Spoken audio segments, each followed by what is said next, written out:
Welcome back, everybody. This is Pastured Poultry Talk, episode number 50.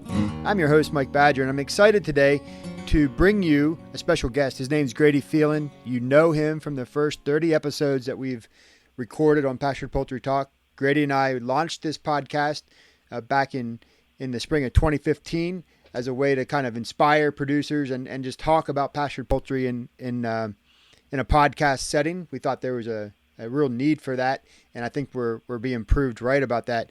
But sadly for me, Grady left the podcast in the early 2016 to take over more duties and fulfill really his role at Cobb Creek Farm, where he's the farm manager there in Hillsboro, Texas. And Grady's got a lot going on. We're going to give him a chance to introduce and tell us exactly what all that stuff is. But he's raising broilers and processing them 5 days a week. He's got a large scale housing system for on pasture, on daily move pasture. And he's currently driving, making deliveries. So any background noise you hear will just add to the flavor of our talk. So welcome, Grady. I'm glad you could be back on. Why don't you go ahead and just take a moment. Tell us exactly what you got going on there at Cobb Creek. Thanks, Mike. It sure is good to be back. I sure did enjoy doing Pastured Poultry Talk, those first however many episodes we did together. And things are going good at Cobb Creek. We kind of ramped up. I had to kind of shut down the poultry talk because we opened our facility and my life just got really busy. But more on that, I'm sure, as we go on. Kind of the numbers at Cobb Creek, we raise 900 birds a week year-round right now. This fall, we'll probably jump up to 1,200 birds a week. So that's about 45 to 60,000 a year, depending on how we ramp up this fall. And our main focus is pasture poultry, the broiler edition. We don't do any eggs, but we do operate a state-inspected slaughterhouse 5 days a week and butcher for ourselves and other people. So that pretty much eats up all my time along with my family. Yeah, awesome. What all is happening there in your slaughterhouse? Are you doing just broilers, or do you got some other things that you're working on there? Yeah, so I only grow broilers at the moment. I'd like to get into the turkey scene eventually, but we stay ahead of our demand for poultry products enough to do that. But we do butcher turkeys for other people, and I've got a busy fall ahead of me. We also have started doing rabbits. For some reason, the government allows rabbit chickens to be kind of the same facility. They got grouped together somewhere along the way. And we also, so chickens, turkeys, rabbits, and I'm going to try some guineas here in a couple weeks. We got a lady bringing me like 25. But other than that, we just do that. And then for those products, we are a full-service custom shop, so we can do whole birds or cut-ups. We have actually started grinding chicken and turkey. I sell ground chicken. I don't make any sausage yet, but we just do plain ground chicken.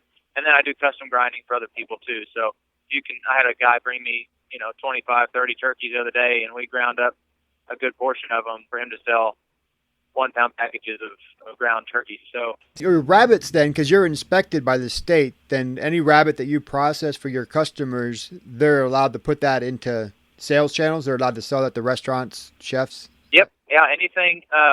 So we actually have three grants actually at my plant. We have a grant of exemption for poultry, or not exemption, sorry, grant of inspection for poultry, so that covers turkeys and chicken and guineas and that kind of stuff, fowl. We have a grant of voluntary inspection, which covers the rabbits. Rabbits are funny. They're non-amenable to the federal government, but they're amenable to Texas. But that still means, all that means to me is that I still have to have a voluntary grant. And so we have that. And then I also have a custom poultry grant that I've never used. But if I ever wanted to butcher on a Saturday for like 4-H kids that are just going to take their birds home, I could do that. And that's kind of what I'm planning to do this spring when the local show, other shows happen. We'll be able to, because a lot of those kids, obviously can't deliver their own chicken because they can't drive. And then their mom and dad's work Monday through Friday. So I'm going to pick a couple Saturdays, probably the Saturday right after the fair, of course, and then, maybe another for different fairs around, and we'll do custom exempt poultry. So that stuff can't be resold, but everything else, the rabbit and the inspected poultry, can be resold 100 times over and over again, as long as it stays inside the boundaries of Texas, and then of course as long as it stays cold. It's funny, there's not really any regulation about as far as inspection goes about keeping it cold, but then the health departments are all over that. That's the county thing. I didn't know you had branched out into those.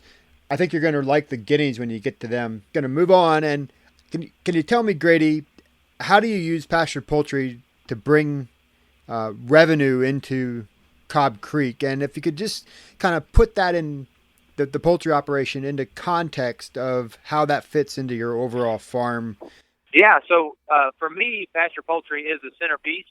Cobb Creek Farm as a whole also does graze cattle. We do some custom grazing, and we've done some heifer development and that kind of thing. We don't have a developed beef, beef sales, so it's all live animals. We did have sheep in the past, but we sold those just because I was in charge of those, and the chickens took too much of my time. So, we're basically, as far as I'm concerned, we're a 100% pasture poultry meat farm, and so the vast majority of our income comes from selling chicken, and then a pretty good chunk of the income comes from butchering other people's birds too. So that's easy money. So they walk in with a bird, I butcher it, and they give me money, and they walk out, and that's real easy. I don't have to put it in the freezer and try to sell it later. If you can get the processing part of your poultry down, and that's a whole other enterprise, as you very well know, Grady, that our community is just begging for more options there in the processing.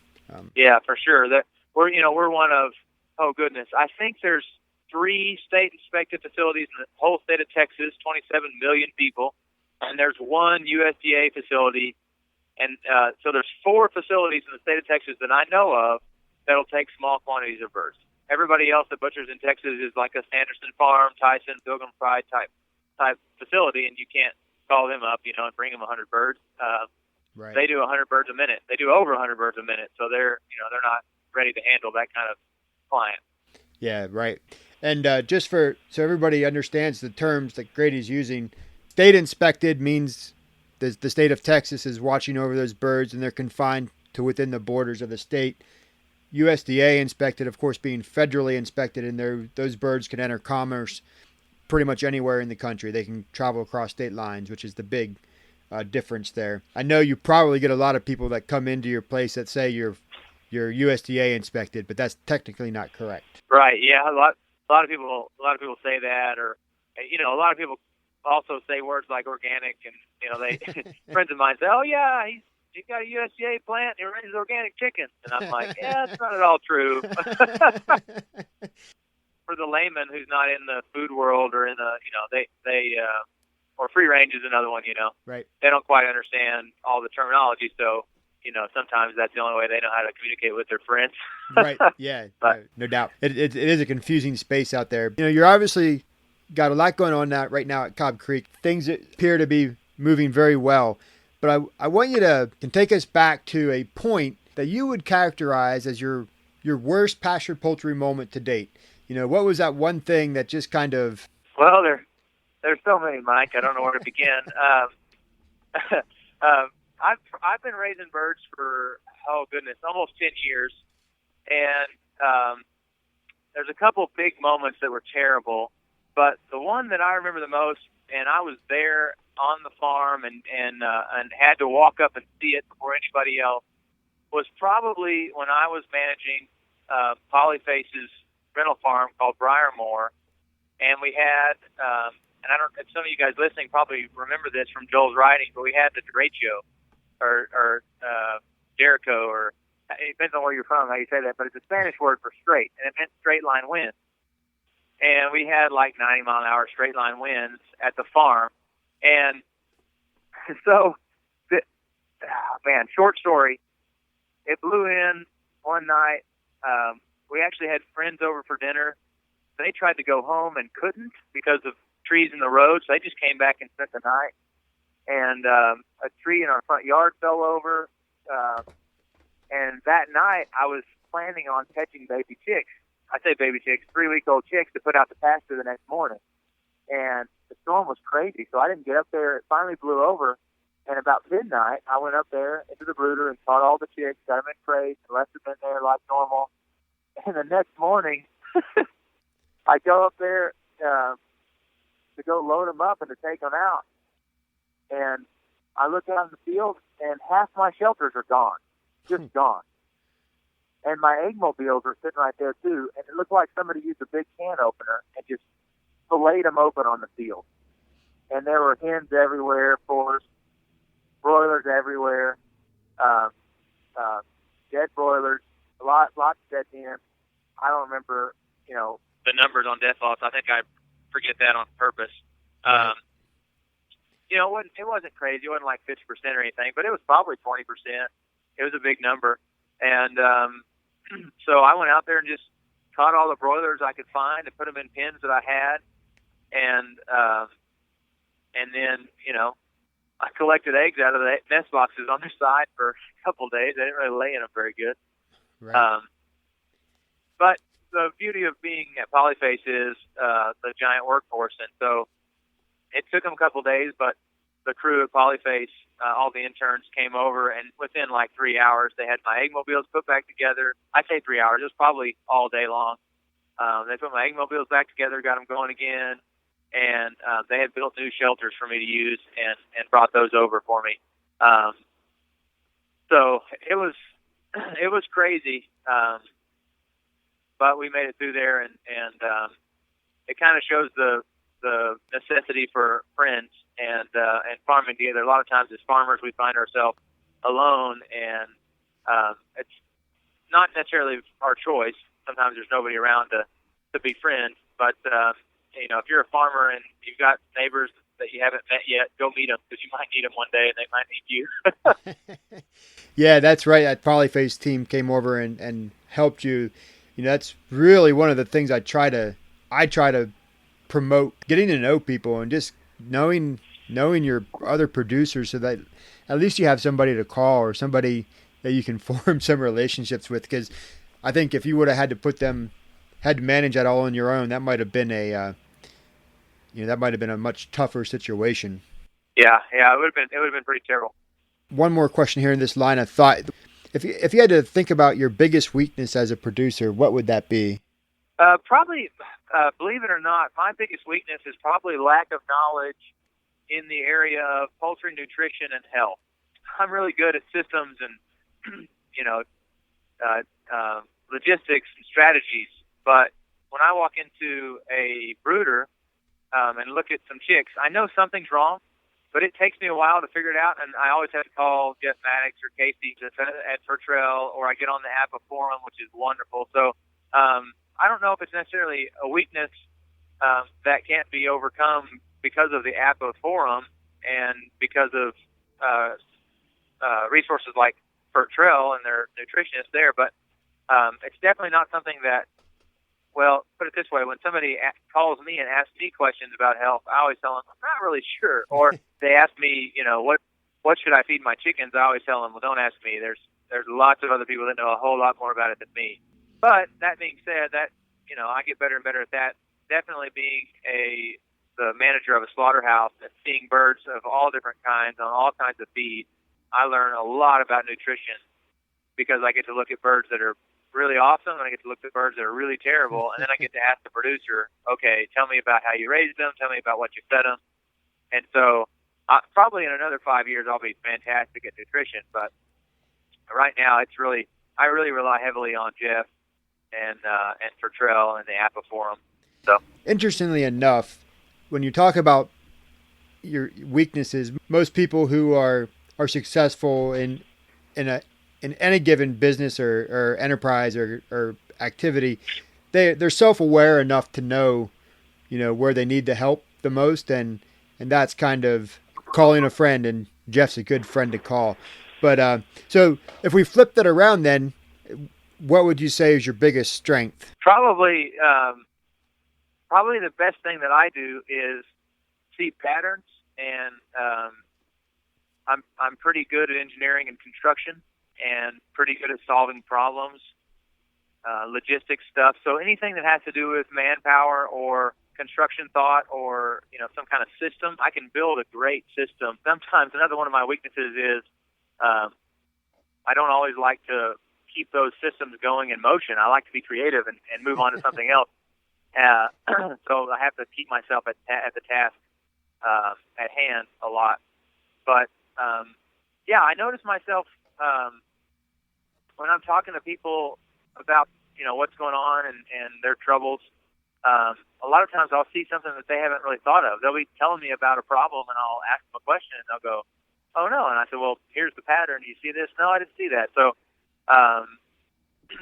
So I don't know how you would put that, but seeing patterns, building systems, and designing equipment have been something that have been really beneficial to me, especially in the last 2 years as we built Cobb Creek from the ground up and built a slaughterhouse and started a whole new mobile range coop structure that's for poultry. So right, and that's kind of what I enjoy.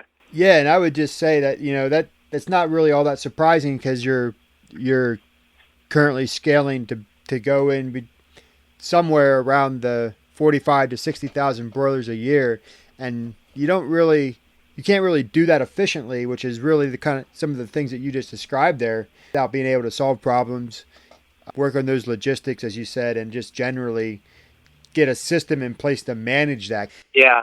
Well, and solving problems is probably the most important thing. It's definitely become more and more of a strength of mine the longer I've been at Cobb Creek, because the owner, my direct boss, Cody Smith, he's a great problem solver, and it's one of those things, we just have this idea that there's no problem too big we can't fix.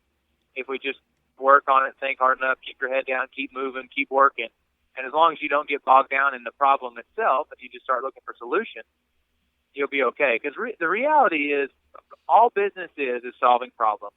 You're either solving a problem that somebody has, you're fixing a flat tire, you're feeding somebody that's hungry, you're, what are you doing? Or you're creating a product that solves a problem.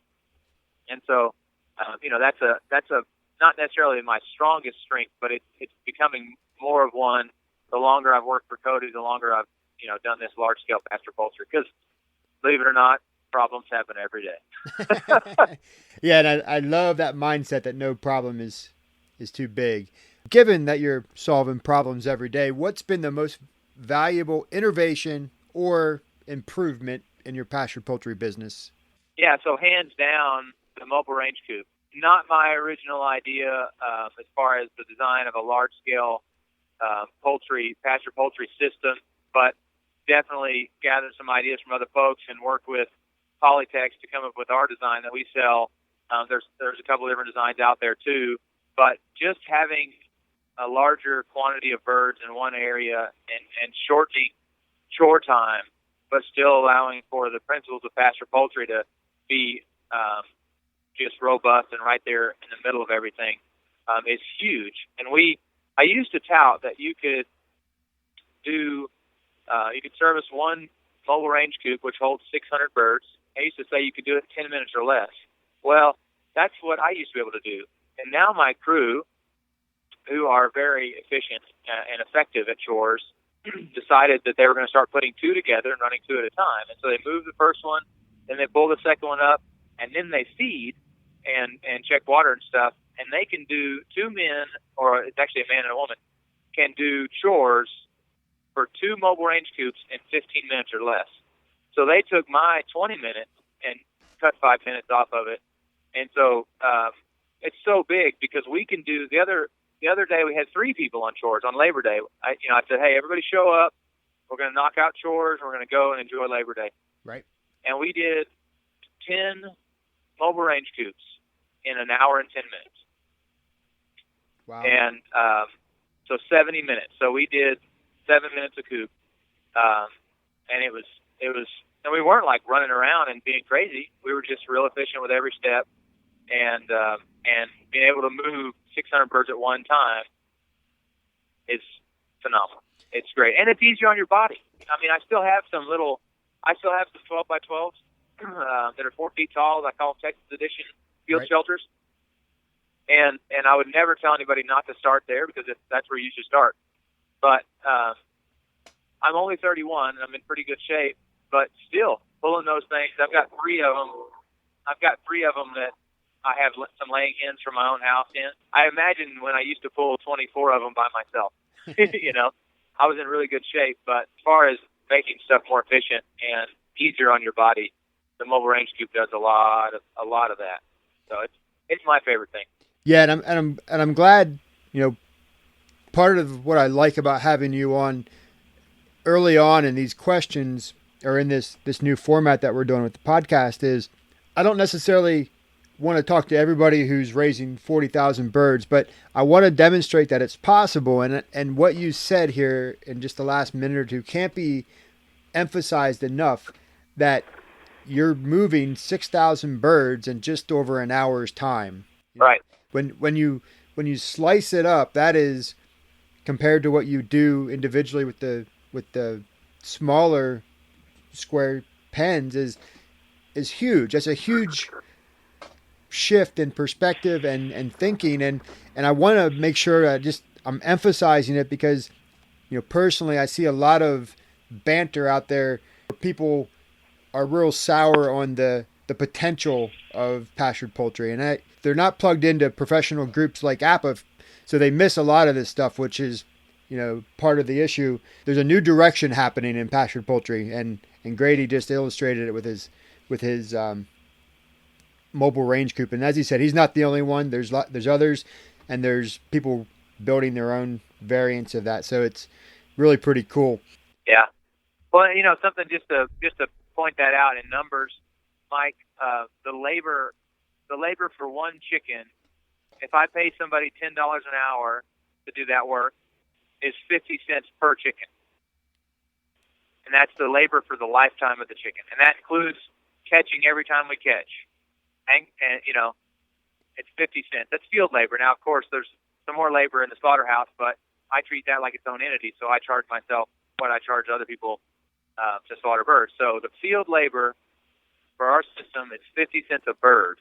And when your bird is retailing at $15 to $20, depending on how big it is and what your prices are, that's such a small piece of the cost. 50 cents. It's unreal. Agree. Given where you are now, you said about 10 years into this. If you were able to look back 10 years and see your previous self and say, "Hey Grady, I know this thing that you should do right now," what would it be? Probably just all the experience, which is really, really hard to give yourself. I mentioned earlier about walking into a brooder and knowing something's wrong. You have to walk into a brooder 1,000 times and listen to chicks peep at you before you really know, hey, there's something not right here. Or, for instance, knowing how to butcher and how to slaughter, that takes about 1,000. If you do the same thing 1,000 times, I'm convinced that you can move on and learn another skill and retain that one to keep practicing. Well, it takes a long time to get to 1,000 unless you're apprenticing on a farm, which is why apprenticeships are so important, or unless you're working for somebody who's just doing that. So the same goes for feeding chickens and that kind of stuff. So if there's any way, and I know this is probably what everybody thinks, if there's any way for me to take the knowledge I have solely from experience, not the book knowledge, not all that stuff, I would obviously want to hand those books that I've read now to myself, but I would take that knowledge. In other words, I would want Grady now to hang out with Grady at age 20 for like a month and do chores together. And I can't imagine anything more valuable. And that's why apprenticeships or internships are so important, because that's exactly what you're doing. You're hanging out with somebody that's done it so much that, to go and spend a year and make zero money at a farm like Polyface or like anywhere else that's doing these kind of things, man, it's like free money. Right. It's like printing money, having a money tree, because you're not going to make mistakes on your own dollar. You're going to make mistakes on their dollar, and they get to train you exactly, and they know all these things. So, yeah, I would definitely go back in time and share, spend about a month with myself raising birds. Awesome. Grady, we got just a few more questions to go. A couple quick questions, couple quick answers, and then we'll put this episode to rest. So we've all received some advice along the way. What's the best advice that you've been given? The best advice I've ever been given is from my dad. And he told me when we were doing, when you do a business deal with somebody, he said, leave a little money on the table. And what he meant was always make sure that they're benefiting more than you're benefiting. Not too much, just a little bit. And that way, when you leave the deal, they're happy about it and want to make that deal happen again. You know, nobody wants to do business with somebody that's trying to rob them a little bit or take a little bit. I'm not saying that even Steven's a bad thing, but if you could benefit them a little more than you benefit yourself, it'll go a long way. And he was right 100% of the time. Every time I've done a deal and I've tried to make it in my favor, it always backfired on me. And every time I've done a deal and I put it in their favor a little bit, it always went well. And that deal happened every time, over and over again. And so that's probably my best advice. That is great advice. We've talked about this a little bit, but tell me about a habit that you have that makes you successful. The best habit I have right now is waking up and being very reliable for what I do. We get up real early every morning, and I set an alarm every night, and I'm there, rain or shine, no matter what, to do what I need to do to make sure that our farm keeps going. And that sounds kind of, of course you have to do that. But let me tell you, there are a lot of people that have a habit of not doing that.